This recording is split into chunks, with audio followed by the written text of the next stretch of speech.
Shoolagiri to கிருஷ்ணகிரிக்கு போற ஹைவேல ஒரு பெரிய சம்பவம் நடந்திருக்கு. தம்ப்நெயில பார்த்த உடனே கண்டுபிடிச்சிருப்பீங்க நான் எதை பத்தி சொல்ல வரேன்ட்டு. இந்த வீடியோ வந்து நார்மல் வீடியோ இல்லாம ஒரு சோஷியல் அவேர்னஸ் வீடியோவா இருக்க போது. ஸோ கடைசி வரைக்கும் இந்த வீடியோ ஸ்கிப் பண்ணாம பாருங்க. அப்பதான் உண்மை என்னன்னு உங்களுக்கு புரியும். ஸோ வாங்க வீடியோக்குள்ள போலாம். என் பேர் தான் சந்தோஷ் சின்னப்பா. இதான் உங்க சந்தோஷ் சின்னப்பா.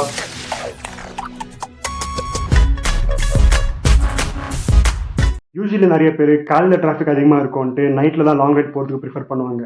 இப்போ நான் சொல்ல போகிற இந்த பர்சன் சூளகிரி டு கிருஷ்ணகிரிக்கு போகிற ஹைவேல சூளகிரி ஹைவேல ஸ்பீடாக போயின்னு இருக்காரு. அதுவும் ஹெல்மெட் போடலை, அதுவும் நைட் ரைட். ஆல்ரெடி இது ஒரு டேஞ்சரஸ் காம்பினேஷன். பிகாஸ் ஹெல்மெட் இல்லை, நைட்டில் லாங் ரைட் போகிறாரு. இது ஒரு பெரிய ஆபத்தான விஷயம். பட் யூஸ்வலி நிறைய பேர் இது தவிர்க்கப்படணும். ஸோ என்ன நடந்துச்சுன்னா, ஸ்பீடா போய்கிட்டு இருக்காரு. ஒரு கட்டத்துக்கு மேல ஸ்பீடோட கண்ட்ரோல் இழந்து பக்கத்துல இருக்கிற தவிர்ப்பு சுவர் மேல பயங்கரமா இடிக்கிறாரு. இடிச்ச இடியில வண்டி ஒரு பக்கம், இவர் ஒரு பக்கம் பறந்து வீழ்றாங்க. வண்டி வந்து சுக்குநூறா உடையுது. ஃப்ரண்ட்ல இருக்கிற ஹெட்லைட்டு, சைட்ல இருக்கிற டேங்க்கு பயங்கரமா உடையுது. அவரை பார்த்தீங்கன்னா தலையில ஒரு பயங்கரமான அடி, ரத்தம் வந்துகிட்டே இருக்கு. இந்த இன்சிடென்ட் வந்து எங்க அண்ணன் லைவா பாக்குறாரு. லைவா பார்த்தவொடனே இமீடியட்லி ஆம்புலன்ஸ்க்கு ஃபோன் பண்ணி சொல்றாங்க. ஆம்புலன்ஸ் வர்றதுக்குள்ள ஆல்ரெடி ரொம்ப லேட். அவர் வந்து ஆன் த ஸ்பாட் டெத். ஆமாங்க, ஆன் த ஸ்பாட் டெத். நீங்களே கொஞ்சம் யோசிச்சு பாருங்க.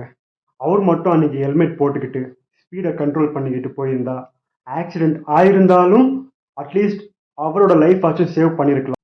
பட் நம்மள நிறைய பேர் இப்படிதான். எல்லாம் முடிஞ்சதுக்கு அப்புறம் தான் பேசுவோம். எல்லாம் முடிஞ்சதுக்கு அப்புறம் தான் இதை ஃபாலோ பண்ணோம், அதை ஃபாலோ பண்ணோம், அவர் கரெக்டாக பண்ணல, அவர் சரியா வண்டி ஓட்டலைன்னு சொல்லுவோம். குறை மட்டும்தான் சொல்லுவோம் தவிர அதை சரி பண்ணிக்கிட்டு அதை வந்து திருத்திக்கிட்டு நம்ம போகவே மாட்டோம். நம்மளுடைய அப்பா அம்மா நம்மளை மார்லையும் தோல்லையும் சுமந்து படிக்க வச்சு பெரிய ஆளாக்கி அவங்க ஆசைப்படுறது ஒரு சின்ன விஷயம்தான். நீங்க கடைசி வரைக்கும் நல்லா இருக்கணும்ன்ட்டு அவங்க பார்க்கணும்னு ஆசைப்படுவாங்க. ஆனா நாம வந்து அவங்களுக்கு இந்த மாதிரி தான் பரிசு பரிசு கொடுக்குறோம். ஸோ இதை பார்த்த உடனே அவங்க அந்த பர்சனோட அப்பா அம்மா எவ்வளோ கஷ்டப்பட்டிருப்பாங்க. எப்படி பொத்தி பொத்தி அவங்க அந்த பையனை வளர்த்துருக்கலாம். அந்த ஃபேமிலி எவ்வளோ கஷ்டப்பட்டிருப்பாங்க. இந்த மாதிரி நிலைமை யாருக்கும் வரக்கூடாது. இன்னைக்கு அந்த பர்சனுக்கு நடந்துச்சு, நாளைக்கு யாருக்கு தான் நடக்கலாம். ஸோ தயவு செய்து ஹெல்மெட் போட்டு வண்டி ஓட்டுங்க. நம்ம பண்ற ஒரு சின்ன தப்பு இதுதான். ஒன்னும் ஆகாது பார்த்துக்கலான்ட்டு நம்ம போயிடுவோம். ஆனா ஆகக்கூடிய விளைவுகள் ரொம்ப மோசமா இருக்கும். ஸோ தயவு செய்து எல்லாரும் ஹெல்மெட் போட்டு வண்டி ஓட்டுங்க. லாங் ரைட் போறவங்க முடிஞ்ச அளவுக்கு மார்னிங் போறதுக்கு ட்ரை பண்ணுங்க. யூஸ்வலி நிறைய பேர் எல்லா சேஃப்டி கேஸ் போட்டு வண்டி ஓட்டுவீங்க. நான் யார் போட மாட்டாங்களோ நான் அவங்களுக்கு சொல்றேன். ஸோ ப்ளீஸ் உங்களுடைய ஃப்ரெண்ட்ஸ் அண்ட் ஃபேமிலி யாராச்சும் ஹெல்மெட் போடாம வண்டி ஓட்டுறாங்கன்னா, எந்த ஒரு சேஃப்டி கேஸ் இல்லாம வண்டி ஓட்டுறாங்கன்னா அவங்களுக்கு இந்த வீடியோ ஷேர் பண்ணுங்க. அட்லீஸ்ட் இந்த வீடியோவை பார்த்து அவங்களாச்சும் கொஞ்சம் ஹெல்மெட் போட்டு வண்டி ஓட்டலாம்.